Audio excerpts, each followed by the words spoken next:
എന്നാൽ പിന്നെ കുറച്ച് ചോറൊക്കെ കഴിച്ചു കേട്ടോ. പറയും വേണ്ട ഡോക്ടറെ, ഇത് സുഖമാണ്, എൻ്റെ വേദന പോയി, നീര് പോയി, ക്ഷീണം മാറി, ഷുഗർ കൺട്രോളായി, പുകച്ചിൽ മരവിപ്പൊക്കെ മാറി, എൻ്റെ ഗ്യാസിൻ്റെ പ്രശ്നം എൻ്റെ ഏറ്റവും വലിയ പ്രശ്നമായിരുന്നു, അത് ഫുള്ളായിട്ട് ക്ലിയറായി. അപ്പം നമ്മൾ ചെയ്യുന്നത് എന്താ, ഒരു ലൈഫ് സ്റ്റൈൽ പറഞ്ഞു കൊടുത്തേച്ച് ചെയ്യിപ്പിച്ചിട്ട് അതിൻ്റെ എക്സ്പീരിയൻസ് വരുമ്പോൾ മാത്രമേ അവർക്കത് ഉൾക്കൊള്ളാൻ പറ്റത്തുള്ളൂ. എന്നിട്ട് പറ, ഷുഗർ കുറയുന്നുണ്ടോ, ക്ഷീണം കുറയുന്നുണ്ടോ, ബുദ്ധിമുട്ട് കുറയുന്നുണ്ടോ, നീർക്കെട്ട്, എല്ലാവരും പറയുന്നത് ഇവിടെ വേദന, ഇവിടെ പിടിച്ച വേദന, ഇവിടെ പിടിച്ച വേദന, എല്ലായിടത്തും വേദനകളാണ്, ചോറ് കുറയ്ക്കും. അല്ലാതെ മരുന്ന് കഴിച്ചിട്ട് തുമ്മൽ മാറിയ കേസുണ്ടോ? മരുന്ന് കഴിക്കും, തുമ്മൽ കുറയും, നിർത്തുമ്പോൾ തുമ്മലുണ്ടാവും. ഷുഗറിന് ഗുളിക കഴിച്ച് ഷുഗർ കുറയും, നിർത്തുമ്പം വീണ്ടും കൂടും. അപ്പം റൂട്ട് കോസ് മനസ്സിലാക്കി ക്ലിയർ ആക്കി കഴിഞ്ഞാൽ ഈസി ആയിട്ട് നിസ്സാരമായിട്ട് ക്ലിയർ ആക്കുന്ന കുറച്ച് കാര്യങ്ങളാണ്.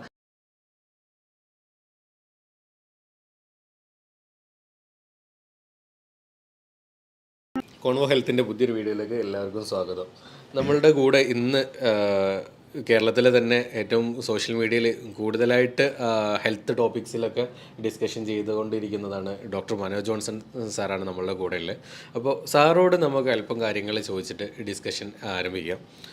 മെയിനായിട്ട് സാറോട് ഞാൻ ചോദിക്കുന്നത്, സാറ് മെയിനായിട്ട് ലൈഫ് സ്റ്റൈൽ ഡിസീസുകളിലാണ് കൂടുതലായിട്ട് അഡ്രസ്സ് ചെയ്യാറുള്ളത്. അപ്പോൾ അതുകൊണ്ട് തന്നെ ലൈഫ് സ്റ്റൈൽ ഡിസീസുകളിൽ പൊതുവിൽ സാറ് ഏറ്റവും കൂടുതൽ കണ്ടുവരുന്നത് ഇവിടെ കേരളത്തിൽ സമൂഹത്തിൽ കൂടുതലായിട്ട് കണ്ടുവരുന്നത് എന്ത് ടൈപ്പ് ഓഫ് ഡിസീസസ് ഒക്കെയാണ്? ഇപ്പോൾ ലൈഫ് സ്റ്റൈൽ ഡിസീസ് ഏറ്റവും കോമൺ ആയിട്ട് നമ്മുടെ എല്ലാ സ്ഥലങ്ങളിലും ഉണ്ട്, എന്നാലും കേരളത്തിൽ കുറച്ച് കൂടുതലാണ്. കാരണം എന്ന് വെച്ചാൽ ലൈഫ് സ്റ്റൈൽ ഡിസീസ് എന്ന് പറയുമ്പോൾ നമ്മുടേത് ജീവിതശൈലിയായിട്ട് ബന്ധപ്പെട്ട പ്രശ്നങ്ങൾ. അതിൽ പ്രമേഹം വളരെ കോമൺ ആയിട്ടുള്ളൊരു കാര്യമാണ്. പിന്നെ blood pressure, hyper tension, cholesterol പ്രശ്നങ്ങൾ, ഫാറ്റ് ലിവർ ബുദ്ധിമുട്ടുകൾ, വെരിക്കോസ് പ്രശ്നങ്ങൾ, തൈറോയ്ഡ് റിലേറ്റഡ് ബുദ്ധിമുട്ടുകൾ, ഒബേസിറ്റി, വെയിറ്റ് കൂടുന്ന കാര്യങ്ങൾ. അപ്പോൾ ലിസ്റ്റ് എടുത്ത് നോക്കുമ്പോഴത്തേനും കുറേ പ്രശ്നങ്ങൾ നമ്മൾ ജീവിതശൈലി രോഗങ്ങളുമായിട്ട് ബന്ധപ്പെട്ട് നമ്മുടെ നാട്ടിൽ, പ്രത്യേകിച്ച് കേരളത്തിൽ വളരെ കോമൺ ആണ്. അപ്പോൾ അങ്ങനെ വരുമ്പം എന്തുകൊണ്ടാണ് ഇത്രയും കാര്യങ്ങൾ കോമൺ ആണെന്ന് സ്റ്റഡി ചെയ്ത് പോയപ്പോഴാണ് അതിൻ്റെ കാര്യങ്ങൾ എന്താണെന്ന് മനസ്സിലായത്. ഇന്ത്യയിൽ ഏറ്റവും കൂടുതൽ മരുന്ന് കഴിക്കുന്ന ഒരു സ്ഥലമാണ് കേരളം. കാരണം നമ്മുടെ മനോരമയുടെ ആ സർവേയിൽ തന്നെ പലർക്കും അറിയാം, ഒരു വ്യക്തി എന്ന് വെച്ചാൽ ഒരു സ്റ്റേറ്റിൽ 100-150 രൂപയാണ് ഒരു മാസം, അല്ലെങ്കിൽ ഒരു മാസം മരുന്നിന് വേണ്ടി ചിലവാക്കുന്ന സ്ഥലത്ത് കേരളത്തിൽ 2500 ചില്ലറ രൂപയാണ് ഒരാൾ ഒരു മാസം മരുന്നിന് വേണ്ടി ചിലവാക്കുന്നത്. അപ്പോൾ ഈ സർവേയിൽ നമുക്ക് മനസ്സിലാകുന്ന ഒരു കാര്യം എന്താണെന്ന് വെച്ചാൽ ഏറ്റവും കൂടുതൽ ആളുകൾ ഹെൽത്ത് കോൺഷ്യസ് ആണ് കേരളത്തിൽ.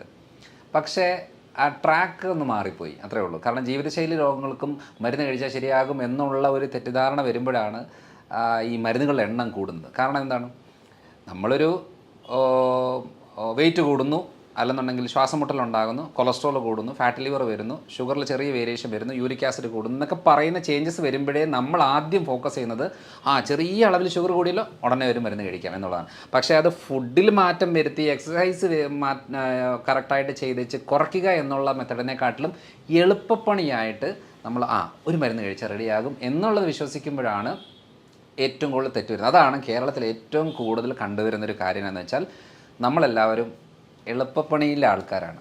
നമുക്ക് ഭക്ഷണം ശ്രദ്ധിക്കാനോ അല്ലെങ്കിൽ ലൈഫ് സ്റ്റൈൽ നോക്കാനോ ഒന്നും പറ്റത്തില്ല.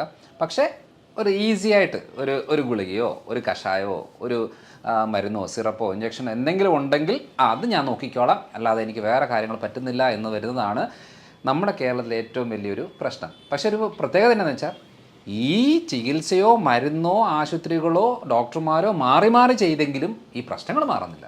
ഓരോ ദിവസവും പുതിയ പുതിയ രോഗങ്ങൾ, പുതിയ പുതിയ പ്രശ്നങ്ങൾ വന്നുകൊണ്ടിരിക്കുകയാണ്. വളരെ സിമ്പിളായിട്ടുള്ള എക്സാമ്പിൾ ഞാൻ പറയാം. ഇപ്പോൾ പ്രമേഹമുള്ള ഒരാൾ നമുക്ക് ഒരു ഹോസ്പിറ്റലിൽ പോകുന്നു, അതിനുള്ള മരുന്ന് കൊടുക്കുന്നു. 2 മാസം കഴിയുമ്പോഴത്തേനും അവർക്ക് വേറെ ഒരു പ്രശ്നം, അതല്ലെങ്കിൽ ഷുഗർ കൺട്രോൾ നിൽക്കുന്നില്ല. അപ്പോൾ എന്തായി, ഒരു ഗുളികയുടെ കൂടെ വേറൊരു ഗുളികയും കൂടെ ആഡ് ചെയ്തിട്ടാണ് കൊടുക്കുന്നത്.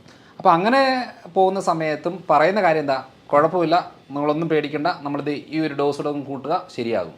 ഇങ്ങനെ 3-4 മരുന്നുകൾ കഴിഞ്ഞാൽ ഇൻസുലിനിലേക്ക് കയറി വന്നു കഴിയുമ്പോൾ ഒരു നേരം മതി എന്ന് പറഞ്ഞ് തുടങ്ങിയിട്ട് 2-3 തവണ ഡോസുകൾ ഇങ്ങനെ കൂട്ടിക്കൂട്ടി പോകുമ്പോൾ ജീവിതശൈലി രോഗങ്ങളുള്ള ഒരാൾ ജീവിതശൈലി മാത്രം ഫോക്കസ് ചെയ്യാതെ മരുന്നുകളിലേക്ക് വരുമ്പോൾ, അല്ലെങ്കിൽ ഭക്ഷണം ശ്രദ്ധിക്കാതെ മരുന്നുകളിലേക്ക് വരുമ്പോൾ ഡാമേജ് കൂടും. ശ്രദ്ധിച്ചിട്ടുണ്ടോ? ഷുഗറുള്ള ആളുകൾക്ക് ഷുഗർ കൺട്രോൾ ആയിരിക്കും, കാരണം എന്താ, മരുന്നെടുക്കുന്നു. പക്ഷേ കാലിന് പുകച്ചിൽ, മരവിപ്പ്, മസിൽ കയറ്റ പ്രശ്നങ്ങൾ, കാഴ്ച മങ്ങി വരുന്ന ബുദ്ധിമുട്ടുകൾ, ചില ആളുകളുടെ ഷോൾഡർ സ്റ്റിഫായിരിക്കും, ചിലപ്പം എന്തെങ്കിലും ജോലി ചെയ്യുന്നതിൻ്റെ ഭാഗമായിട്ട് ഭയങ്കരമായിട്ടും വേദന തുടങ്ങും, കൈ പൊങ്ങാൻ പറ്റാത്തൊരവസ്ഥ വരും. ഭൂരിഭാഗം ആളുകളിലും സംഭവിക്കുന്ന പുരുഷന്മാരിൽ ഉദ്ധാരണക്കുറവുണ്ടാകും. അപ്പം നമ്മൾ ഈ പറയുന്ന കാര്യങ്ങളെല്ലാം ബ്ലോക്കുകളാണ്, അതായത് ശരീരത്തിലെ രക്തക്കുഴലുകൾക്കെല്ലാം ബ്ലോക്കാണ്. പക്ഷേ ഇപ്പോൾ അവകാശപ്പെടും എൻ്റെ ഷുഗർ കൺട്രോളാണ്. അപ്പോൾ ഇങ്ങനത്തെ ഒരു ജീവിതശൈലിയായിട്ട് ബന്ധപ്പെട്ട് വരുമ്പോൾ മരുന്ന് കഴിക്കുന്നതിൻ്റെ കൂടെ പല കാര്യങ്ങളല്ലാത്തതുകൊണ്ട് അതിനെക്കുറിച്ചുള്ള ഒരു അവയർനെസ്സാണ് നമ്മുടെ നാടിന് ഏറ്റവും കൂടുതൽ ആവശ്യം. അതാണ് ഞാൻ ഏറ്റവും കൂടുതലായിട്ട് ചെയ്തുകൊണ്ടിരിക്കുന്നത്. അപ്പം കേരളത്തിലെ ഒരു ലൈഫ് സ്റ്റൈൽ ഡിസീസുമായിട്ട് ബന്ധപ്പെട്ട് നോക്കുമ്പോൾ ട്രാക്ക് ഒന്ന് മാറ്റിപ്പിടിക്കാനുള്ള സമയമായി എന്നുള്ളതാണ്. അല്ലാതെ ലൈഫ് സ്റ്റൈൽ ഡിസീസിന് മരുന്ന് കഴിച്ചാൽ ലെവലാകും എന്നുള്ളൊരു തെറ്റിദ്ധാരണ, അത് തെറ്റിദ്ധാരണ തന്നെയാണ്. കാരണം മരുന്ന് മാത്രം പോരാ, മരുന്ന് വേണം, പക്ഷെ മരുന്ന് മാത്രം പോരാ, അതല്ലാതെ വേറെ കുറേ കാര്യങ്ങളും ചെയ്യേണ്ടി വരും. ഡോക്ടർ പറഞ്ഞ ആ ഒരു ട്രാക്ക് മാറ്റി പിടിക്കണം എന്നുള്ളത് എപ്പോഴോ ചിന്തിക്കേണ്ട അടുത്ത് എത്തിയിട്ടുണ്ട്. ഷുഗറിൻ്റെ കേസിൽ പലപ്പോഴായിട്ടും പല ആളുകളും മെഡിസിൻസ് എടുക്കുന്നത്, പക്ഷേ ഒരു റിസൾട്ട് മാറ്റം എന്ന് പറഞ്ഞിട്ട് സാറ് പറഞ്ഞതുപോലെ തന്നെ ഇൻസുലിനിലേക്ക് എത്തുക, അത് ഒരു നേരത്തു നിന്ന് 2 നേരത്തിലേക്ക് എത്തുക എന്ന രൂപത്തിലേക്ക് പോകുന്നുള്ളൂ. പക്ഷേ നമുക്ക് ലൈഫ് സ്റ്റൈൽ ഡിസീസ് ആകുമ്പം അത് ലൈഫ് സ്റ്റൈൽ ചേഞ്ച് ചെയ്താൽ എന്താണ് മാറ്റം ഉണ്ടാവും എന്നുള്ളത് ഉറപ്പുള്ള കാര്യങ്ങൾ തന്നെയാണ്. അതിൽ ഒന്നാമത്തെ കാര്യം എന്ന് പറയുന്നത്, നമ്മളിപ്പോൾ ഇൻസുലിൻ എടുക്കുന്നു, ഒരു നേരം ഇൻസുലിൻ എടുക്കുന്നു, അത് 2 നേരമാക്കി 3 നേരമാക്കി പോകുന്ന സമയത്തിൽ പലപ്പോഴും ഇൻസുലിൻ ഡോസ് എന്തിനാണ് കൂട്ടുന്നത്? ആ ഡോസ് എടുത്തിട്ടും ഷുഗർ കൺട്രോൾ നിൽക്കാതെ വരുമ്പോഴാണ് ഡോസ് കൂട്ടുന്നത്. അപ്പോൾ നമുക്ക് ഡോസ് കൂട്ടാതെ എങ്ങനെ നോക്കാം? അപ്പോൾ നമുക്ക് ആ മെക്കാനിസം മനസ്സിലാവുമ്പം നമുക്കൊരു ഐഡിയ കിട്ടും. അതായത് ഫുഡ് കൺട്രോൾ ചെയ്യുന്നുണ്ട്, മരുന്ന് കഴിക്കുന്നുണ്ട്, എന്നിട്ട് ഷുഗർ കൂടുന്ന ആളുകളെന്ന് പറയുമ്പോൾ അവർ മെയിനായിട്ട് ഫോക്കസ് ചെയ്യേണ്ടത് മസിൽസിൻ്റെ കോൺട്രാക്ഷനും റിലാക്സേഷനും കറക്റ്റായിട്ട് മസിൽ ഗ്രോത്ത് കൂട്ടുക എന്നുള്ളതാണ് അതിനകത്ത് മെയിനായിട്ടുള്ള കാര്യം. ഈ അവയർനെസ് ഇല്ലെങ്കിൽ ഷുഗർ കുറയില്ല. അതായത് ഞാൻ നമ്മുടെ വയനാട്ടിലൊരു ഡോക്ടർ ആരാണെന്നറിയില്ല, ഒരു ഡയബറ്റോളജിസ്റ്റാണ്, ഈ ജിലേബിയോ മധുരമോ എന്തെങ്കിലും കൊടുത്തിട്ട് ഷുഗർ കുറയ്ക്കുന്നത് ഞാൻ കേട്ടിട്ടുണ്ട്. സത്യം പറഞ്ഞാൽ ഒത്തിരിയേറെ ആളുകൾ, ഡോക്ടേഴ്സ് തന്നെ അതിനെ എതിരായിട്ട് സംസാരിച്ചിട്ടുണ്ട്. പക്ഷേ അത് ശരിയാണ്. അതിനൊരു സയൻസ് എന്താണെന്ന് വെച്ചാൽ, ആ ഡോക്ടർ മെയിനായിട്ടും ഫോക്കസ് ചെയ്യുന്നത് എക്സസൈസ് മെത്തഡുകളാണ്. ഒരു 20-21 സ്റ്റെപ്പുകളുണ്ട്. ആ സ്റ്റെപ്പുകളാണ് ഏറ്റവും കൂടുതൽ ആവശ്യമുള്ളത്. അതിപ്പോൾ അതേ രീതി ചെയ്യണമെന്നില്ല. നമ്മൾ മസിൽസിന് നല്ല രീതിയിലുള്ള മൂവ്മെൻറ്റ് കൊടുത്തു കഴിയുമ്പോഴത്തേനും ഈ ഇൻസുലിനൊന്നും ആവശ്യമില്ല. ഇത്രയും പ്രോസസ്സ് കഴിഞ്ഞിട്ട് വേണം സെൽസിലേക്ക് കയറണം എന്നുണ്ടെങ്കിൽ അത്രയും പ്രോസസ്സ് കഴിയണം. മസിൽസിന് മൂവ്മെൻറ്റ് നല്ല അളവ് കൊടുത്തു കഴിഞ്ഞാൽ ഈ പെട്ടെന്ന് മസിൽസ് ഈ ഗ്ലൂക്കോസിനെ വലിച്ചെടുക്കും. അപ്പോൾ പെട്ടെന്ന് ഷുഗർ ലെവൽ കുറയും. അപ്പം നമ്മളോട് നേരായിട്ട് മരുന്നും ഇൻസുലിനും എടുക്കുന്ന സമയത്ത് നേരായിട്ട് പറഞ്ഞു തരേണ്ട കാര്യം, ഈ മസിൽസ് ഗ്രോത്ത് കൂടണം, എന്നെങ്കിൽ മാത്രമേ ഷുഗർ കുറയത്തുള്ളൂ. പക്ഷെ നമ്മൾ ശ്രദ്ധിച്ചിട്ടുണ്ടോ, പ്രമേഹ രോഗികളുടെ എപ്പോഴും കൈയും കാലും ശോഷിച്ച് വരും. ഇൻസുലിൻ എടുക്കുന്ന ആളുകളുടേത് വണ്ണം കൂടി വരും. അപ്പോൾ ഇൻസുലിൻ എടുക്കുമ്പോൾ ഫാറ്റ് ഡെപ്പോസിഷൻ കൂടും. എന്ന് വെച്ചാൽ എവിടെയാണ്? വയറിൻ്റെ ഭാഗത്ത്. കൈയും കാലമൊക്കെ ശോഷിക്കും. അപ്പോൾ നമ്മൾ ഈ മെറ്റ്ഫോമിനോ അങ്ങനത്തെ എന്തെങ്കിലും ഗുളിക എടുക്കുന്ന സമയത്ത് ഫാറ്റ് ലോസ് ആകും, മസിൽ ലോസ് ആകും. അപ്പോൾ അങ്ങനെ വരുമ്പോൾ എന്നാന്ന് പറഞ്ഞാൽ വെയിറ്റ് കുറയും. ഇൻസുലിൻ എടുക്കുമ്പോഴത്തേന് വെയിറ്റ് കൂടും. അപ്പോൾ എങ്ങനെയാണ്? ശരീരപ്രകൃതം നോക്കുമ്പോൾ കൈയും കാലും നെഞ്ചും ശോഷിച്ചിരിക്കും, വയറ് മാത്രം വലുതായിട്ടിരിക്കും. കാരണം ഏറ്റവും കൂടുതൽ ഇൻസുലിൻ എടുക്കുന്ന വയറിൻ്റെ ഭാഗത്താണ്. അപ്പോൾ ഇവിടെ സൊല്യൂഷന് എന്താ ചെയ്യേണ്ടത്?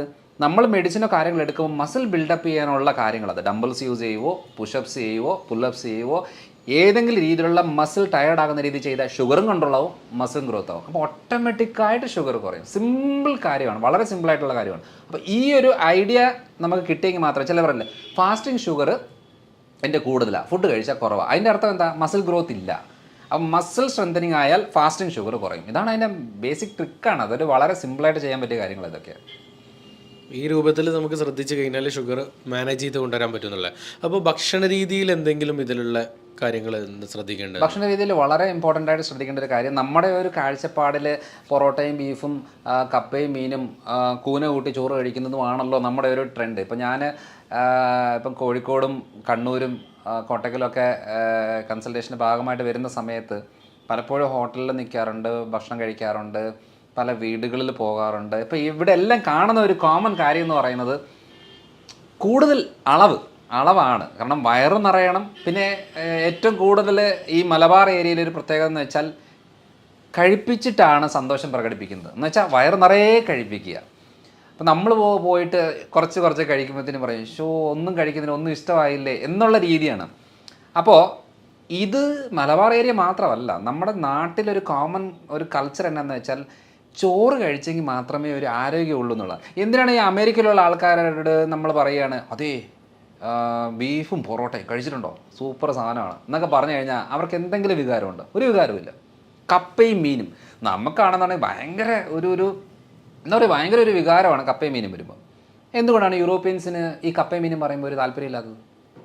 കാരണം എന്ന് വെച്ചാൽ നമ്മൾ പഠിച്ച് വളർന്ന് നമ്മുടെ നാട്ടുകാർ വീട്ടുകാർ എല്ലാം ഈ ഒരു കൾച്ചറിലേക്ക് വരുന്നത് കൊണ്ട് നമുക്കിത് വലിയ കാര്യമാണ്.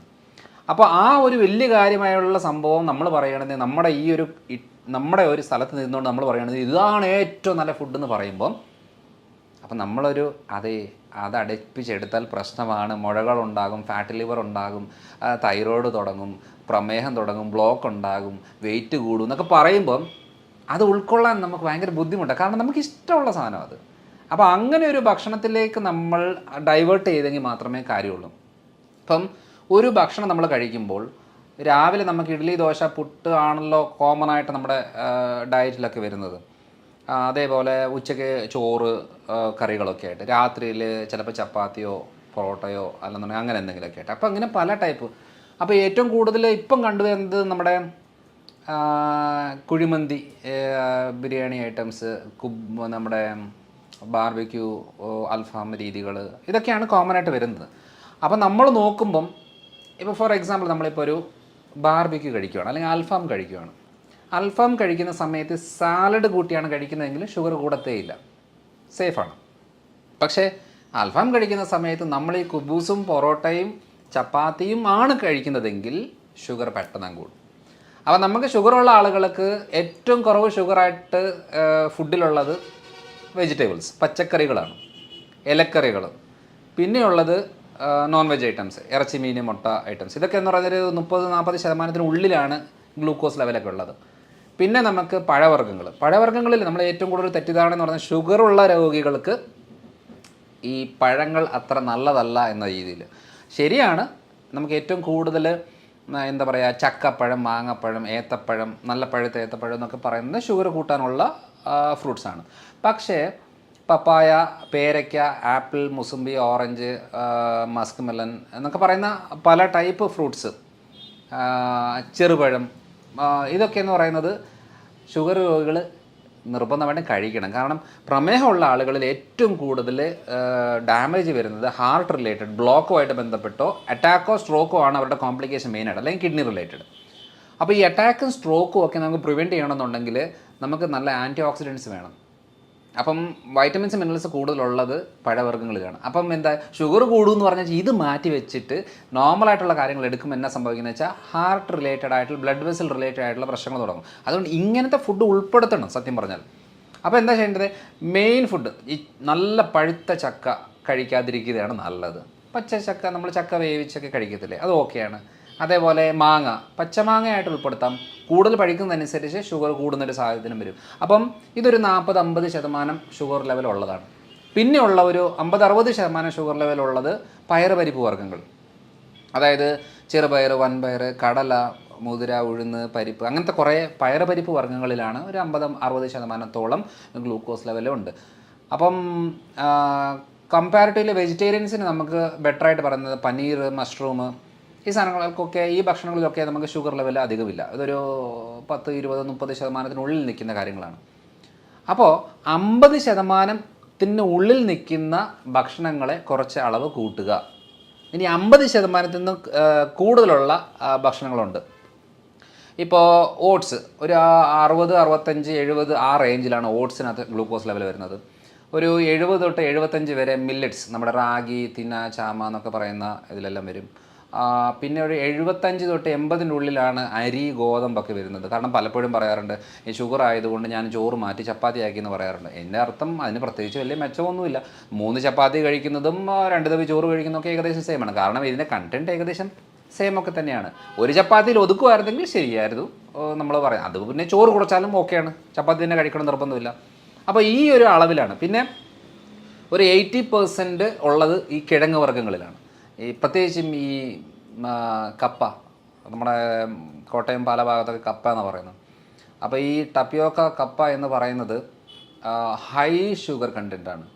പിന്നെ ചേമ്പ്, ചേന, കാച്ചിൽ എന്നൊക്കെ പറയുന്നത് കപ്പയുടെ അത്രയില്ല, പക്ഷേ കമ്പാരിറ്റീവ് ബെറ്ററാണ്. പക്ഷേ കിഴങ്ങ് വർഗ്ഗങ്ങളിൽ ഏറ്റവും നല്ല ഒരു ഭക്ഷണം എന്ന് പറയുന്നത്, നമ്മൾ ഏറ്റവും കൂടുതൽ പ്രൊമോട്ട് ചെയ്യുന്നൊരു കാര്യം എന്ന് പറയുന്നത് മധുരക്കിഴങ്ങാണ്. മധുരക്കിഴങ്ങ് നമ്മുടെ ഈ പറയുന്ന കഴിക്കുമ്പോൾ ചെറിയൊരു മധുരം തോന്നുമെന്നുണ്ടെങ്കിലും ഈ കപ്പയുടെ അത്രയും ഡേഞ്ചർ അല്ല. അപ്പം അത് ഷുഗർ ഉള്ളവർക്കും കുറച്ച് അളവിൽ കഴിക്കുന്നതുകൊണ്ട് യാതൊരു കുഴപ്പവും ഇല്ല. അപ്പോൾ ഈ ഒരു അളവിൽ നമ്മളിപ്പോൾ നോക്കുമ്പോൾ അളവ് കൂട്ടുകയും കുറയ്ക്കാനായിട്ട് നമ്മൾ അറിഞ്ഞെങ്കിൽ മാത്രമേ ഈ കാര്യം നടക്കത്തുള്ളൂ. അപ്പോൾ ആ ഒരു രീതി വന്നെങ്കിൽ നമുക്ക് കുറച്ചുകൂടെ സ്പീഡപ്പായിട്ട് കാര്യങ്ങൾ, അതായത് 50% താഴോട്ടുള്ള ഗ്ലൂക്കോസ് ലെവലുള്ള ഭക്ഷണത്തിനെ കുറച്ച് അളവ് കൂട്ടിയിട്ട് 50% മുകളിലോട്ടുള്ള ഗ്ലൂക്കോസ് ലെവൽ അളവിന് കുറച്ച് കഴിഞ്ഞാൽ ഈസി ആയിട്ട് ഷുഗർ കൺട്രോൾ ചെയ്യാം.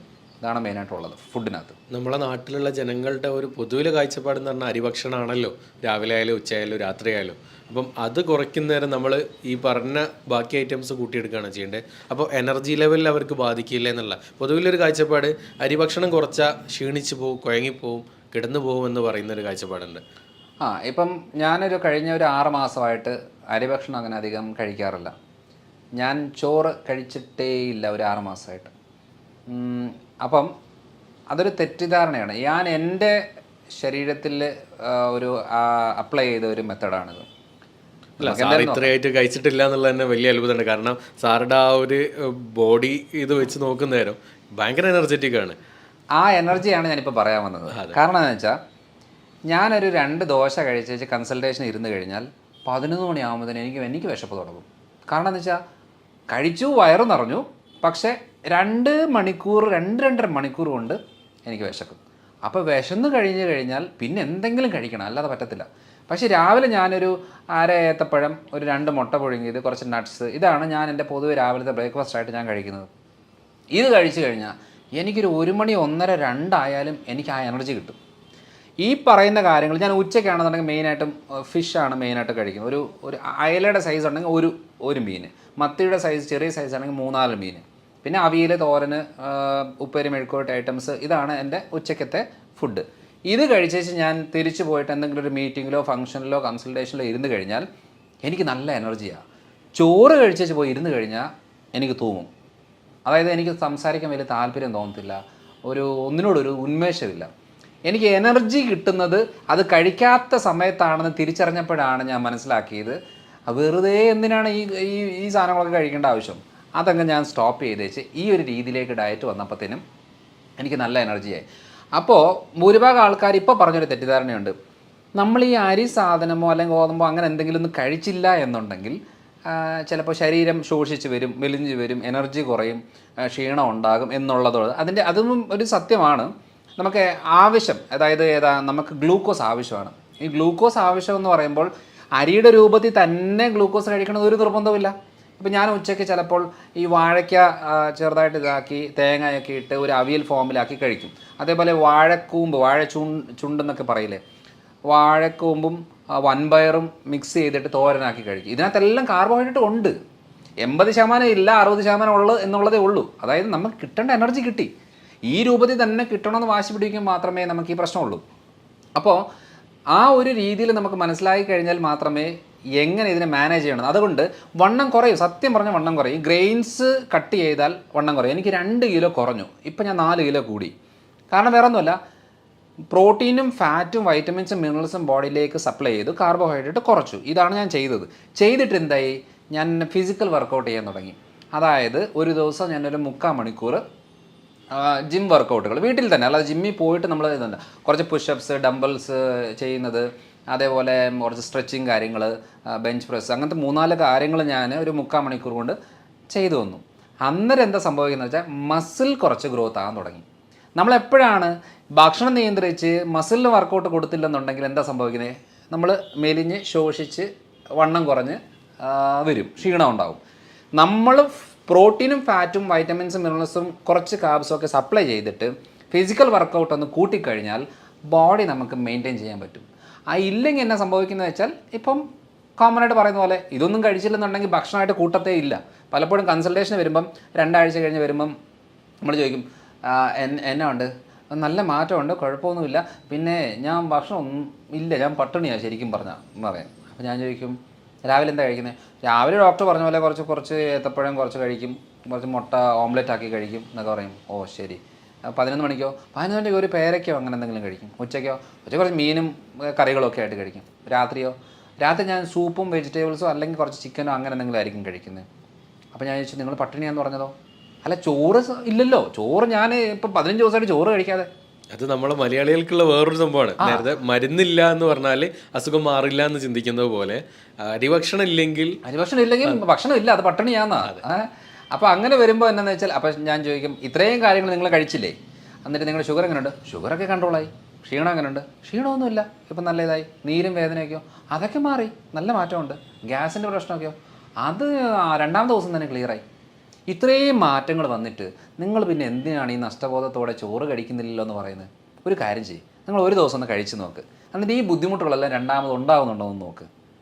അപ്പോൾ ഇത് പറഞ്ഞു കൊടുക്കുമ്പോൾ പലരും ചിലപ്പോൾ ഒരു മാസമൊക്കെ കഴിഞ്ഞ് വരുന്ന സമയത്ത് പറയും, ഞാൻ പറയാം എന്നാൽ പിന്നെ കുറച്ച് ചോറൊക്കെ കഴിച്ചോ കേട്ടോ. പറയും വേണ്ട ഡോക്ടറെ, ഇത് സുഖമാണ്, എൻ്റെ വേദന പോയി, നീര് പോയി, ക്ഷീണം മാറി, ഷുഗർ കൺട്രോളായി, പുകച്ചിൽ മരവിപ്പൊക്കെ മാറി, എൻ്റെ ഗ്യാസിൻ്റെ പ്രശ്നം എൻ്റെ ഏറ്റവും വലിയ പ്രശ്നമായിരുന്നു, അത് ഫുള്ളായിട്ട് ക്ലിയറായി, എനിക്കിത് സുഖമാണ്, എനിക്കിനിയും വേണ്ട, എനിക്ക് പഴയ രീതിയിൽ പോകണമെന്ന് ഒരു താല്പര്യമില്ല. അപ്പം നമ്മൾ ചെയ്യുന്നത് എന്താ, ഒരു ലൈഫ് സ്റ്റൈൽ പറഞ്ഞു കൊടുത്തേച്ച് ചെയ്യിപ്പിച്ചിട്ട് അതിൻ്റെ എക്സ്പീരിയൻസ് വരുമ്പോൾ മാത്രമേ അവർക്കത് ഉൾക്കൊള്ളാൻ പറ്റത്തുള്ളൂ. അല്ലെങ്കിൽ ദൈവമേ ഇതൊക്കെ ഇങ്ങനെ കഴിച്ച് എങ്ങനെ ജീവിക്കും എന്ന് ചോദിക്കുന്നുണ്ട്. ഇപ്പം ഞാനിപ്പോൾ പുറത്ത് പോകുന്ന സമയങ്ങളിലൊക്കെ എനിക്ക് വീട്ടിലെ ഒരു പ്രോട്ടോക്കോൾ ചെയ്യാൻ പറ്റത്തില്ല. അപ്പോൾ ഞാനിപ്പോൾ പുറത്ത് പോകുമ്പം ബിരിയാണി കഴിച്ചു എന്ന് വെച്ചു. ബിരിയാണി ഞാൻ ആ ഒരു ചിക്കൻ പീസ് ഉണ്ടെങ്കിൽ 2 ചിക്കൻ പീസ് എടുത്തേച്ച് ഒരു ഇത്രയും അതിൻ്റെ റൈസ് ഇത്രയും എടുക്കുള്ളൂ. അപ്പോൾ നോക്കുമ്പം എൻ്റെ ബിരിയാണി മൊത്തം വേസ്റ്റാണ്. കാരണം അത് ചോറ് മൊത്തം ഞാൻ കഴിക്കത്തില്ല. ഞാൻ ഈ പീസുകൾ കഴിച്ച് കുറച്ച് സാലഡും കാര്യങ്ങളൊക്കെ എടുത്ത് വെച്ച് കഴിക്കും. അപ്പം എന്ന് വെച്ചാൽ നമ്മൾ എവിടെ പോയാലും ഇത് ശീലിക്കാൻ പറ്റും. ഞാനൊരു കല്യാണത്തിനോ ഫംഗ്ഷനൊക്കെ പോയി കഴിഞ്ഞാൽ ഞാൻ അവിടെയുള്ള എല്ലാ വെറൈറ്റിയും കഴിക്കും. പക്ഷേ ഞാൻ ഈ ചോറും ബിരിയാണിയോ അല്ലെങ്കിൽ ഫ്രൈഡ് റൈസ് ആ സാധനം തൊടത്തില്ല.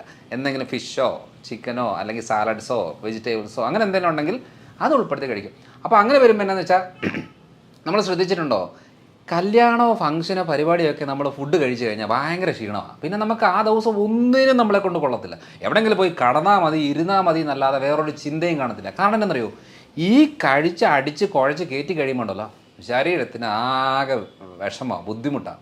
അപ്പോൾ എന്ത് ചെയ്യും, ഇനിയും ഈ വ്യക്തിക്ക് ഒരു എനർജി കൊടുത്തു കഴിഞ്ഞാൽ ഇവൻ വീണ്ടും പോയി കഴിക്കും. അപ്പോൾ അതുകൊണ്ട് തന്നെയാണ് എവിടെയെങ്കിലും ഒന്ന് തളർത്തി കടത്തിയിട്ട് വേണം ഇതൊന്ന് ദഹിപ്പിച്ച് ക്ലിയറാക്കി പുറത്തേക്ക് കളയാനും സ്റ്റോർ ചെയ്ത് വെക്കാനുമായിട്ട് ശരീരം നോക്കുന്നത്.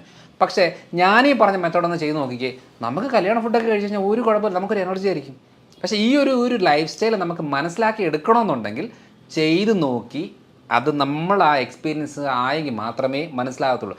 എന്നിട്ട് പറ, ഷുഗർ കുറയുന്നുണ്ടോ, ക്ഷീണം കുറയുന്നുണ്ടോ, ബുദ്ധിമുട്ട് കുറയുന്നുണ്ടോ, നീർക്കെട്ട്. എല്ലാവരും പറയുന്നത് ഇവിടെ വേദന, ഇവിടെ പിടിച്ചാൽ വേദന, ഇവിടെ പിടിച്ചാൽ വേദന, എല്ലായിടത്തും വേദനകളാണ്.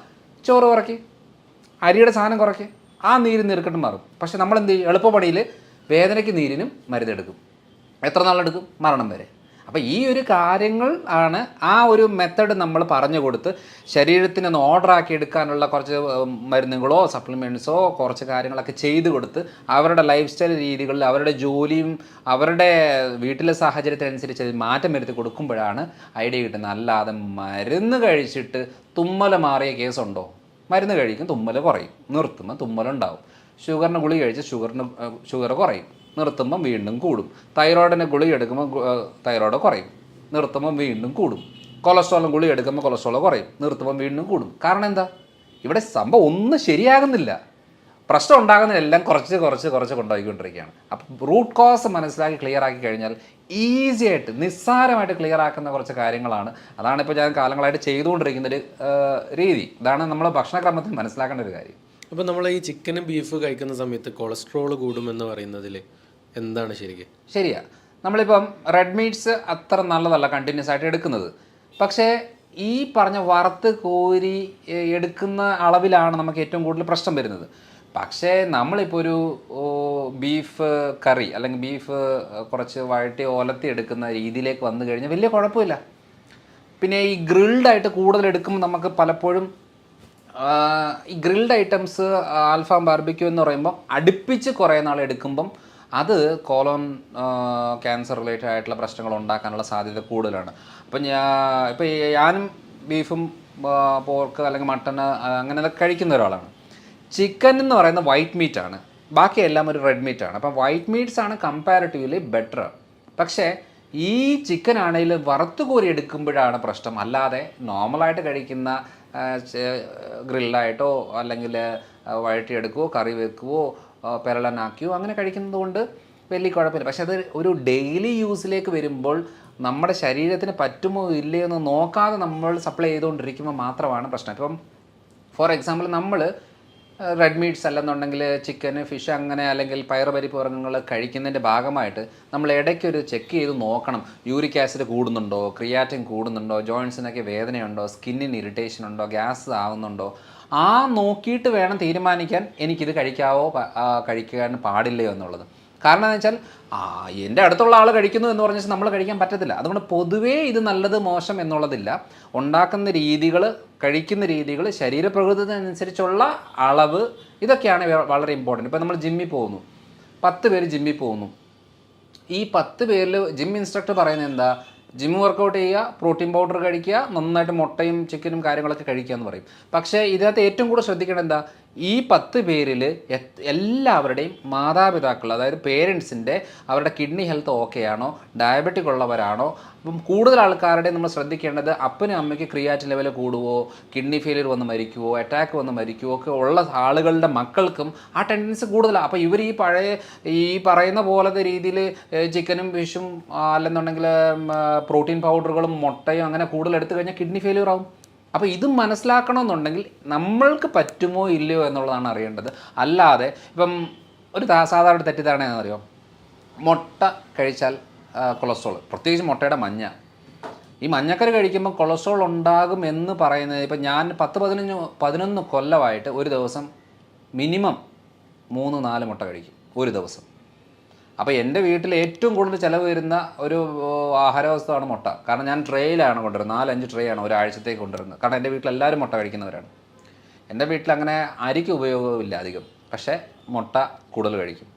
പക്ഷേ എൻ്റെ കൊളസ്ട്രോൾ 135-140 ആ റേഞ്ചിലേ ഉള്ളൂ. ഇതുവരെ അതിൻ്റെ മുകളിലോട്ടും പോയിട്ടില്ല.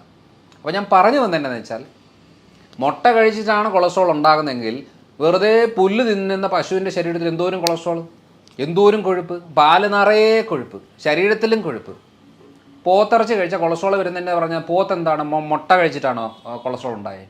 അല്ല, വെറുതെ പുല്ല് തിന്ന പോത്തിനും കൊളസ്ട്രോൾ ഉണ്ടാകും. ഇങ്ങനെയാണ് ലിവറാണ് ഉണ്ടാക്കുന്നത്. അപ്പം നമ്മൾ ഹെൽത്തി ഫാറ്റ് ബോഡിയിലേക്ക് സപ്ലൈ ചെയ്താൽ അധികം ഫാറ്റ് ബോഡി ഉണ്ടാക്കത്തില്ല. അപ്പം ലിവർ കുറച്ചുകൂടെ സേഫാണ്.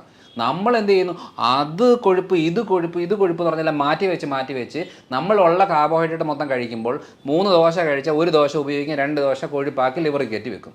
അതാണ് ഈ ഫാറ്റ് ലിവർ ഉണ്ടാകുന്നത്. ചിലർ സ്ത്രീകളെന്ന് പറയും, ഞാൻ മദ്യം കഴിക്കാറേയില്ല, എനിക്ക് എങ്ങനെയാണ് ഗ്രേഡ് 2 ഫാറ്റ് ലിവർ വരുന്നത്? സിമ്പിൾ, രാവിലെ അരി, ഉച്ചയ്ക്ക് അരി, രാത്രി അരി, വേറെ വെറൈറ്റി ആയിട്ട് കഴിക്കുന്നു എന്നുള്ളതേ ഉള്ളൂ. സാധനം എല്ലാം സെയിം ആണ്. മദ്യത്തിന് എൻഡ് പ്രൊഡക്റ്റ് ഗ്ലൂക്കോസ്, ഈ പറയുന്ന കാർബോഹൈഡ്രേറ്റ് എന്ന് പറയുന്ന അരിയും ഗോതമ്പ് സാധനങ്ങൾ എൻഡ് പ്രൊഡക്റ്റ് ഗ്ലൂക്കോസ്. അപ്പോൾ കണ്ടൻറ്റ് സെയിം ആണ്. നമ്മൾ ഇത് ഒഫീഷ്യലായിട്ട് ഡൈനിങ് ടേബിൾ വെച്ചിരുന്ന് കഴിക്കുന്നു, അത് കുറച്ച് മാറി ഇരുന്ന് കഴിക്കുന്നു. എത്ര മാത്രമേ ഡിഫറൻസ് ഉള്ളൂ, സെയിം സാധനമാണ്. അതുകൊണ്ട് കൊളസ്ട്രോൾ പേടിച്ച് മാറ്റി വെക്കുന്നവരെ ശ്രദ്ധിച്ചോണം. 3 നേരം കഞ്ഞി കുടിച്ചാൽ അത് മതി ബ്ലോക്ക് ഉണ്ടാകാൻ. അല്ലാതെ ഈ മുട്ടയും ഇറച്ചിയും മീനും കഴിക്കുന്നതുകൊണ്ടല്ല കൊളസ്ട്രോൾ ഉണ്ടാകുന്നത്. അങ്ങനെയാണെന്നുണ്ടെങ്കിൽ ഈ പറയുന്ന കടുവയും പുലിയും സിംഹവും ഒക്കെ പണ്ടേ അറ്റാക്ക് വന്ന് മരിക്കേണ്ടതല്ലേ? കാരണം ഫുൾ ടൈം കഴിക്കുന്നത് ഈ ബീഫും ഇതൊക്കെ തന്നെയല്ലേ. അല്ലാതെ പ്രത്യേകിച്ച് അത് പഴങ്ങൾ കഴിക്കുന്നില്ല, ഇലക്കറികൾ കഴിക്കുന്നില്ല, പച്ചക്കറികളില്ല, ഒരു സാധനം കഴിക്കാതെ വെറുതെ ഇത് കഴിച്ചുകൊണ്ടിരിക്കുന്ന ഈ മൃഗങ്ങളൊക്കെ പണ്ടേ അറ്റാക്ക് വന്ന് തട്ടി പോകേണ്ടതല്ലേ? പോകുന്നില്ല. കാരണം എന്താ? കാരണം ആ ശരീരപ്രകൃതത്തിൻ്റെ മനസ്സിലാക്കേണ്ട ഒരു കാര്യം എന്ന് വെച്ചാൽ, അതുകൊണ്ട് ശ്രദ്ധിച്ചാൽ മതി. അതുകൊണ്ട് ഈ പറയുന്ന മൃഗങ്ങളൊക്കെ സ്ലിമ്മായിട്ട് സ്കെൽട്ടായിട്ടിരിക്കും. ഈ ഫുൾ ടൈം പഴങ്ങൾ കഴിക്കുന്ന ചിമ്പാഞ്ചിയെ കണ്ടിട്ടില്ലേ? ഇങ്ങനെയായിരിക്കുന്നത്. ആനയെ കണ്ടിട്ടില്ലേ? ഇങ്ങനെയായിരിക്കുന്നത്. എന്തുവാ? മുട്ടയുടെ മഞ്ഞയില്ല, ബീഫില്ല, ചിക്കനില്ല, ഒരു സാധനമില്ല. പക്ഷേ അതുകൊണ്ടാണ് വെജിറ്റേറിയൻ എന്ന് പറയുമ്പോൾ നമ്മൾ കൂടുതലും ഇഡ്ഡലിയും ദോശയും ഇടിയപ്പം, അതേപോലെ ഉഴുന്നുവട, പരിപ്പുവട എന്നൊക്കെ പറയുന്ന സാധനങ്ങളാണല്ലോ ശുദ്ധ വെജിറ്റേറിയൻ എന്ന് പറയുന്ന ആൾക്കാർ കഴിക്കുന്നത്. അവർക്കാണല്ലോ ഏറ്റവും കൂടുതൽ ബ്ലോക്ക് വരുന്നത്. എന്നാൽ പിന്നെ അവർക്ക് കൊളസ്ട്രോൾ വരാൻ പാടില്ല ഈ ഇത് കഴിക്കാതിരുന്നാൽ. അതുകൊണ്ട് ഭക്ഷണം എന്ന് പറയുമ്പം ഭക്ഷണത്തിലെ കൊഴുപ്പ് എന്ന് പറഞ്ഞാൽ ഒരു 20-25% മാത്രമേ ഭക്ഷണത്തിലെ കൊഴുപ്പ് കൂട്ടത്തുള്ളൂ. ബാക്കി 75% ശരീരമാണ് ഉണ്ടാക്കുന്നത്. അതിൻ്റെ റോ മെറ്റീരിയൽ എന്ന് പറയുന്നത് കാർബോഹൈഡ്രേറ്റ് ആണ്. അതിൽ തീരുമാനമാക്കിയെങ്കിൽ കൊളസ്ട്രോൾ കുറയും. ഞാൻ എപ്പോഴും പറയുന്നത്, നിങ്ങളൊരു കാര്യം ചെയ്യും, ഈ പറയുന്ന തുടങ്ങുന്നതിന് മുമ്പ് കൊളസ്ട്രോൾ ആണോ, നിങ്ങൾ മുട്ട കഴിച്ച കൊളസ്ട്രോൾ ഉണ്ടോ, ഇപ്പം നിങ്ങളൊരു ലിപ്പിഡ് പ്രൊഫൈൽ ചെക്ക് ചെയ്യും, കൊളസ്ട്രോളും കാര്യങ്ങളെല്ലാം നോക്ക്. അടുപ്പിച്ച് 2 ആഴ്ച എല്ലാ ദിവസവും ഓരോ മുട്ട കഴിക്കുക. എന്നിട്ട് ചോറ് ഈ മധുരവും ബേക്കറിയൊക്കെ ഒന്ന് കുറയ്ക്കുക. എന്നിട്ട് 2 ആഴ്ച കഴിഞ്ഞ് ഒന്നുകൂടെ കൊളസ്ട്രോൾ ചെക്ക് ചെയ്യും. നിങ്ങളുടെ കൊളസ്ട്രോൾ കുറയുന്നുണ്ടോ, ഡെയിലി ഓരോ മുട്ട കഴിക്കും. കുറയുന്നില്ലേ, നിങ്ങൾ മുട്ട കഴിക്കണ്ട.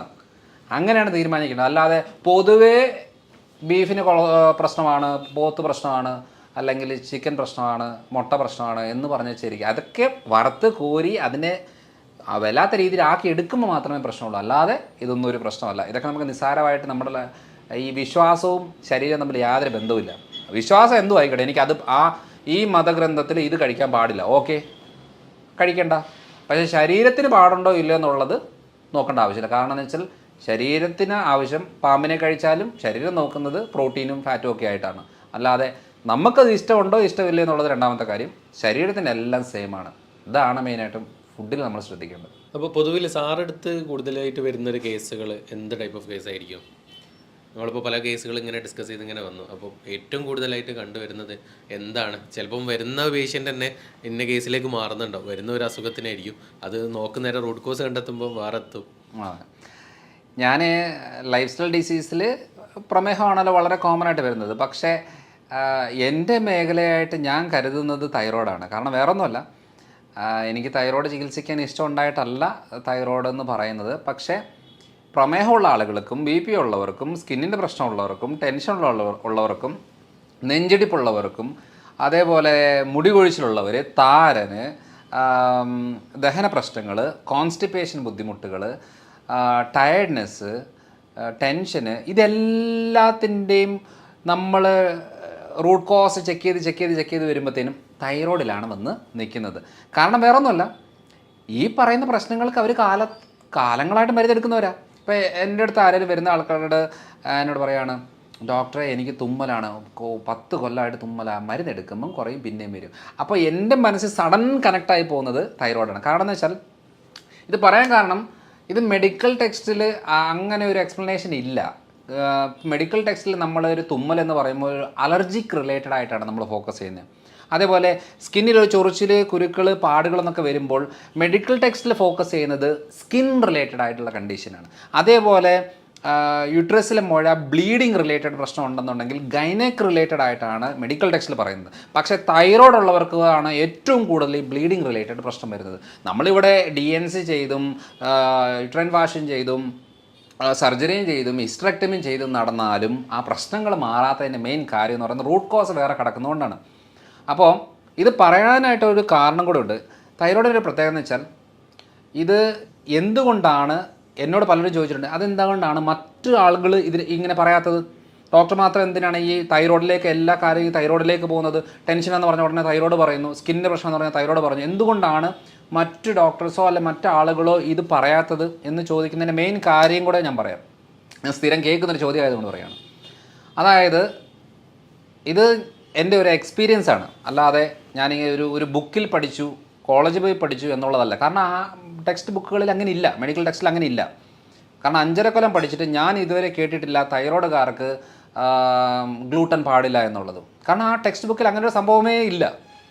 അതേപോലെ പാല് പാടില്ല എന്നുള്ളത് ഇതിനകത്തില്ല. അപ്പോൾ ഏറ്റവും കൂടുതൽ ഞാൻ ഫോക്കസ് ചെയ്യുന്നത് റിസർച്ച് ഏരിയ ആയതുകൊണ്ട് റിസർച്ചിൽ വന്ന കാര്യങ്ങൾ ചിലപ്പം 5, 8, 10, 20 കൊല്ലത്തിന് ശേഷം ചിലപ്പോൾ ടെക്സ്റ്റ് ബുക്കിലേക്ക് വരും. അന്നേരം ചിലപ്പോൾ എല്ലാവരും പറയുമായിരിക്കും. അപ്പോൾ ഏറ്റവും കൂടുതൽ ശ്രദ്ധിച്ചാൽ മതി മുടി കൊഴിച്ചിൽ കണ്ടീഷൻ. നമ്മൾ എണ്ണകളും തൂത്ത് ഷാമ്പൂ മാറ്റിയെടുത്ത് മരുന്നുകൾ അപ്ലൈ ചെയ്ത് പല മൾട്ടിവിറ്റാമിൻ മരുന്നുകൾ എടുത്ത് ഫുള്ള് ചെയ്തെങ്കിലും മുടി കൊഴിച്ചിൽ മാറുന്നില്ല. കാരണം എന്താ?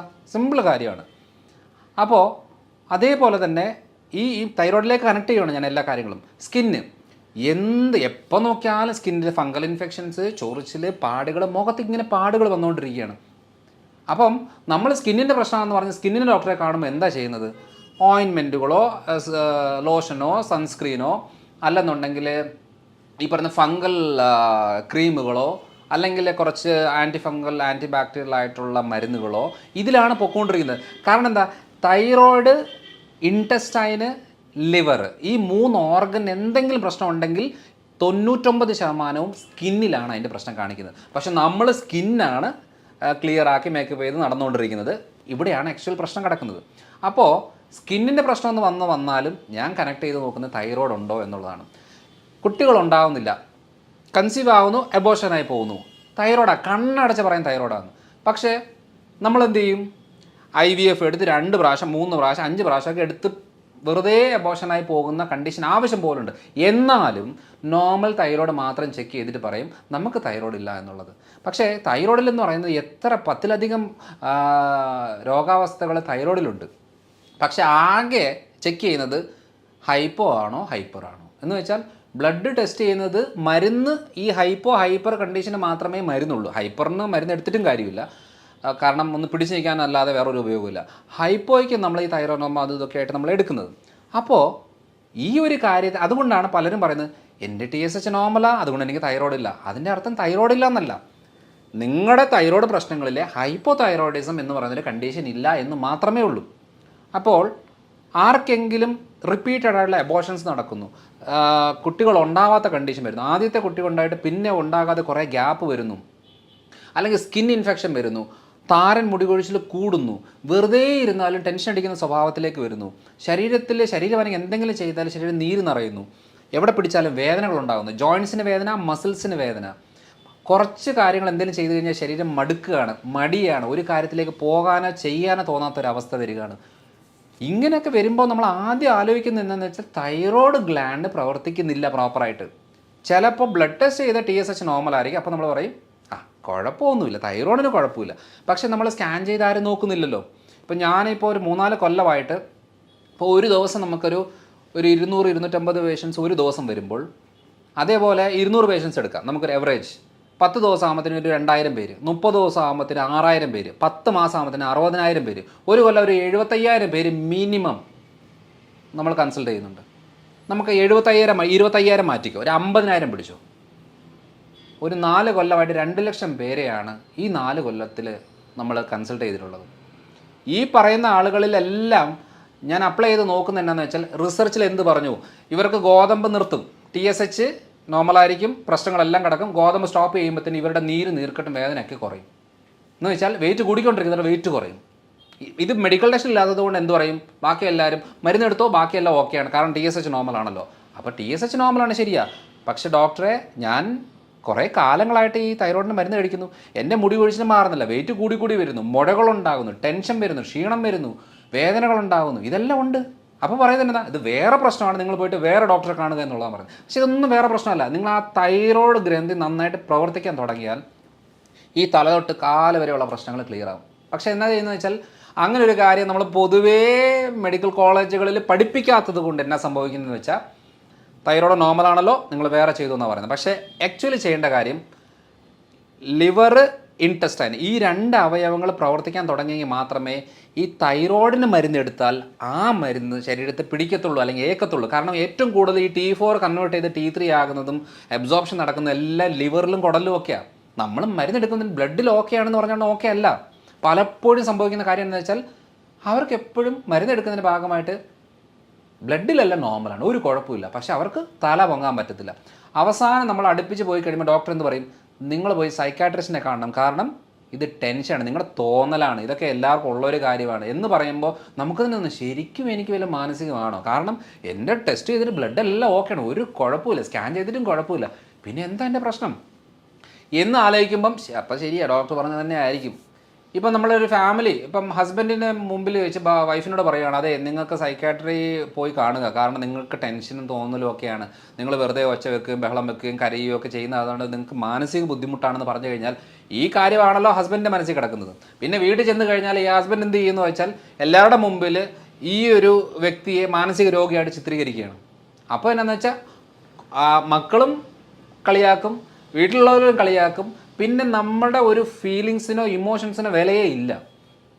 എന്ന് വെച്ചാൽ പലപ്പോഴും ഭർത്താക്കന്മാർ വന്ന് പറയാറുണ്ട്, ഡോക്ടറെ കൊണ്ട് ഞാൻ നിർത്തുകയാണ്, എനിക്ക് മടുത്ത്, ഞാൻ 10-20 കൊല്ലമായിട്ട് ഇവളെ വിളിച്ചുകൊണ്ട് നടക്കാത്ത ആശുപത്രികളില്ല, കാണാത്ത ഡോക്ടർമാരില്ല, എടുക്കാത്ത മരുന്നുകളില്ല, എൻ്റെ സമ്പാദ്യത്തിൻ്റെ ഭൂരിഭാഗവും ഞാൻ ഇവളെ ചികിത്സിച്ചിട്ടാണ് ഞാൻ ഇതായത്, അതുകൊണ്ട് അവസാനത്തെ ഒരു ഹോപ്പായിട്ടാണ് ഞാൻ ഡോക്ടറെ അടുത്ത് വന്നേക്കുന്നത് എന്ന് പറയുന്ന ആളുകൾ ഒത്തിരി പേരുണ്ട്. കാരണം വേറെ ഒന്നുമല്ല, ഈ കുടം കമ്മത്തി വെച്ച് വെള്ളം ഒഴിച്ചുകൊണ്ടിരിക്കുകയാണ്. തൈറോയ്ഡ് എന്ന് പറയുന്ന ഒരു കാര്യത്തെ ഡീറ്റെയിൽഡ് ആയിട്ട് ചെക്ക് ചെയ്തിട്ട് മനസ്സിലാക്കിയിട്ട് ആ ഒരൊറ്റ കാര്യം ക്ലിയർ ആക്കി കൊടുത്താൽ ഇത്രയും കാര്യങ്ങൾ ക്ലിയർ ആവും.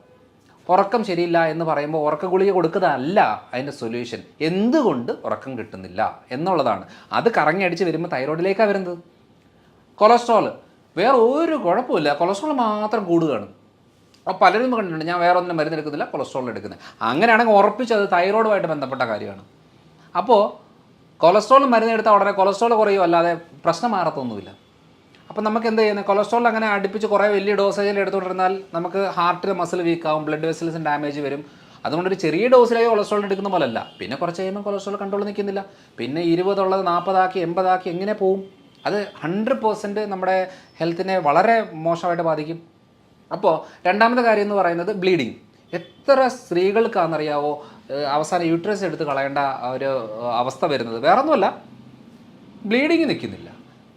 ഒരു മാസത്തെ മെൻസ്ട്രേഷൻ എന്ന് പറയുന്നത് 10-15 ദിവസമൊക്കെയാണ്. ഒന്ന് കഴിഞ്ഞ ഉടനെ 10 ദിവസം കൊണ്ട് വീണ്ടും മെൻസ്ട്രേഷൻ തുടങ്ങുകയാണ്, ഈ മുഴകളുണ്ടാകുകയാണ്. അപ്പോൾ ഈ പറയുന്ന ബ്ലീഡിങ് നിൽക്കാനും മെൻസ്ട്രേഷൻ നോർമലാകാനും വേണ്ടി മരുന്ന് കഴിച്ചാൽ ആ പ്രശ്നം മാറില്ല. കാരണം അതിങ്ങനെ ആയുഷ്കാലം മുഴുവനും കിടക്കും. തൈറോയ്ഡ് കൺട്രോൾ ആയാൽ ഈ പ്രശ്നം മാറും. ഇതൊക്കെ നമ്മൾ ഈ സ്ഥിരം ചെയ്ത് വന്നപ്പോൾ മനസ്സിലായ ഒരു കാര്യമാണ്. അതുകൊണ്ടാണ് ഇത്രയും കോൺഫിഡൻ്റ് ആയിട്ട് പറയുന്നത്, നിങ്ങൾ തൈറോയ്ഡ് ബുദ്ധിമുട്ടുള്ളവർ കപ്പ കഴിക്കാൻ പാടില്ല, കാരണം കപ്പ കഴിച്ചാൽ മുഴ കൂടും. അപ്പം നമ്മൾക്ക് മുഴയുണ്ടോ ഇല്ലെന്നോ എനിക്ക് കുഴപ്പമൊന്നുമില്ലെന്ന് പറയുന്നതിന് മുമ്പ് തൈറോയിഡിൻ്റെ സ്കാൻ ചെയ്ത് നോക്കണം. നമ്മുടെ അടുത്ത് തന്നെ ഞാനിപ്പോൾ ഇത്രയും കൊല്ലങ്ങളായിട്ട് ചെയ്തതിനകത്ത് മനസ്സിലായ കാര്യം എന്ന് വെച്ചാൽ, ഞാനൊരു എൻഡോക്രൈനോളജിസ്റ്റ് അല്ല, ഞാനൊരു ലൈഫ് സ്റ്റൈൽ ഫിസിഷ്യനാണ്. പക്ഷേ കണക്ട് ചെയ്ത് പോകുമ്പം തൈറോയിഡിലേക്ക് വന്നിട്ട് എത്ര പേരുടെ തൈറോയ്ഡ് ക്യാൻസർ എന്നറിയോ കണ്ടുപിടിച്ചത്? അവർക്ക് അറിയത്ത് പോലുമില്ല. അപ്പോൾ പലരും ചോദിക്കണം എനിക്ക് മുഴയോ? അപ്പോൾ പറയുന്നത് ഇതൊക്കെ ഗ്രേഡ് ഒത്തിരി 10-15 കൊല്ലമായിട്ടുള്ള മുഴകളാണ്. അപ്പം നമ്മൾ സ്കാൻ ചെയ്യുമ്പോഴാണ് അയ്യോ ഇത്രയും കാലമായിട്ട് എനിക്ക് മുഴയുണ്ടായിരുന്നോ എന്നുള്ളതാണ്, ഷോക്കായിട്ടിരിക്കുകയാണ്. പല സാഹചര്യങ്ങളിലും പല കാര്യത്തിന് വേണ്ടി വരുന്നവരുടെ ഞാൻ ഭൂരിഭാഗം ആളുകൾക്കും വയറിൻ്റെ അബ്ഡോമിനൽ സ്കാനും തൈറോയ്ഡ് സ്കാനും ഇടും. അവരിഷ്ടമുള്ള സ്ഥലത്ത് പോയിട്ട് ചെക്ക് ചെയ്യുക എന്നുള്ളതാണ് പറയുന്നത്. അല്ലാതെ നമ്മുടെ അടുത്ത് വന്ന് ചെക്ക് ചെയ്ത് പുതിയ രോഗം കണ്ടുപിടിച്ച് അങ്ങനെ പരിപാടിയൊന്നുമില്ല. സ്കാൻ ചെയ്ത് വരുന്ന സമയത്താണ് നമുക്ക് കിട്ടുന്നത്. പലപ്പോഴും പല ആളുകളും ചെയ്യുന്നത് എന്തെന്നറിയോ, ബ്ലഡ് ടെസ്റ്റ് ചെയ്തിട്ട് കുഴപ്പമില്ല നോർമലാന്ന് പറഞ്ഞിരിക്കും, എനിക്ക് ഷുഗർ ഇല്ല, കൊളസ്ട്രോൾ ഇല്ല, തൈറോയ്ഡ് ഇല്ല, യൂറിക് ആസിഡ് ഇല്ല, ഒരു പ്രശ്നവുമില്ല, ഞാൻ ഓക്കെയാണ്. സ്കാൻ ചെയ്യുമ്പോഴാണ് ഗ്രേഡ് 3 ആയിരിക്കും ഫാറ്റി ലിവർ കിടക്കുന്നത്, യൂട്രസിലെ മുഴ നല്ല സൈസിലായിരിക്കും, ബ്രസ്റ്റിൽ മുഴയായിരിക്കും, തൈറോയിഡിൽ മുഴയായിരിക്കും. എന്ന് വെച്ചാൽ ശാരീരികമായിട്ടുള്ള ചേഞ്ചസ് വരുന്ന ഏരിയകൾ അത് സ്കാൻ ചെയ്താലേ കിട്ടത്തുള്ളൂ, അല്ലാതെ ബ്ലഡ് ചെക്ക് ചെയ്താൽ കിട്ടത്തില്ല. പലപ്പോഴും ഒരു കേസ് വന്ന് ഞാൻ കണ്ടേക്കുന്നത് എന്നാന്ന് വെച്ചാൽ അവരുടേത് ലിവർ സിറോസിസാണ്. അത് ലിവർ സിറോസിസ് എന്ന് പറയുന്ന ഒരു സുപ്രഭാതത്തിൽ ഉണ്ടാവത്തില്ല.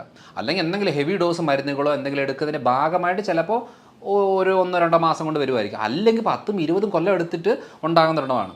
അപ്പോൾ ഞാൻ ചോദിച്ചു അവരുടെ അടുത്ത്, ഇതെങ്ങനെ ഒരു സുപ്രഭാതത്തിൽ വന്നേ, നിങ്ങൾ എന്തെങ്കിലും മരുന്നെടുക്കുന്നുണ്ടോ?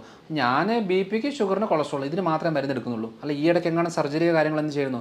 ഒന്നും ചെയ്തിട്ടില്ല. പിന്നെ ഇതെങ്ങനെ ഉണ്ടാകുന്നത്? കാരണം 10-20 കൊല്ലത്തെ പഴക്കമുള്ള ഒരു ലിവർ പ്രശ്നമാണ് ഇന്ന് ഒരു സുപ്രഭാതത്തിൽ സ്കാൻ ചെയ്തപ്പോൾ കണ്ടുപിടിച്ചത്. അപ്പോൾ ഞാൻ ചോദിച്ചു, നിങ്ങൾ ലിവറൊക്കെ ചെക്ക് ചെയ്യാറില്ലായിരുന്നോ? എല്ലാ 3 മാസം കൂടുമ്പം ഞാൻ ചെക്ക് ചെയ്യാറുണ്ട്.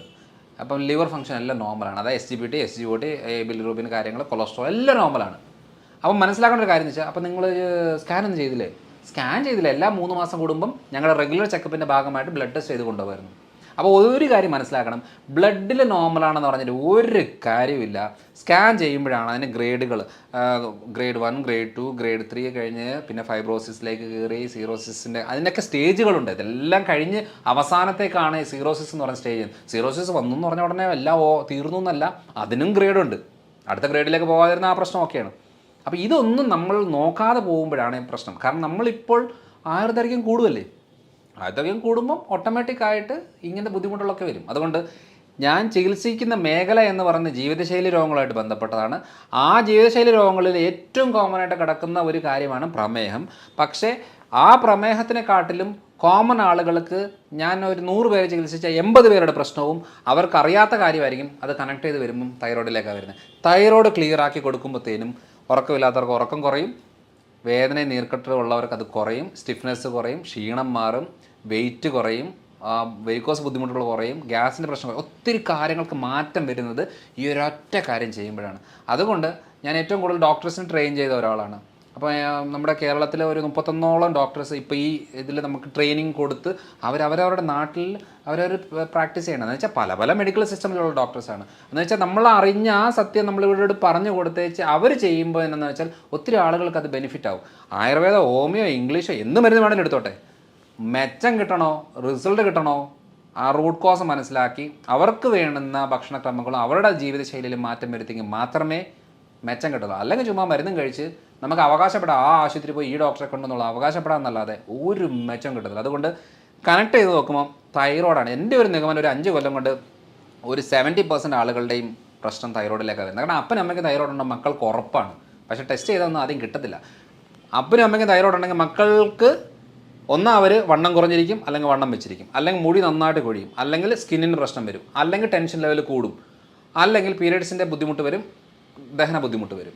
ഇത്രയും കാര്യങ്ങളിൽ അലർജി, ഇത്രയും കാര്യങ്ങളിൽ എന്തെങ്കിലും ഉണ്ടോ അപ്പനും അമ്മയ്ക്കും തൈറോയിഡ് ഉണ്ടോ മക്കളുടെ തൈറോയിഡ് ഉറപ്പിക്കാം. വെറുതെ ഈ പ്രശ്നങ്ങളൊക്കെ പറഞ്ഞു വെച്ചാൽ അതിന് ചികിത്സിച്ച് എഴുന്നോണ്ടിരുന്ന ഒരിക്കലും മാറത്തില്ല. കാരണം ഇന്നലെ ഞാനൊരു കൺസൾട്ട് ചെയ്ത കണ്ടീഷൻ 19 വയസ്സുള്ള പെങ്കൊച്ചാണ്. മാനസികമായിട്ടുള്ള ബുദ്ധിമുട്ടുണ്ട്.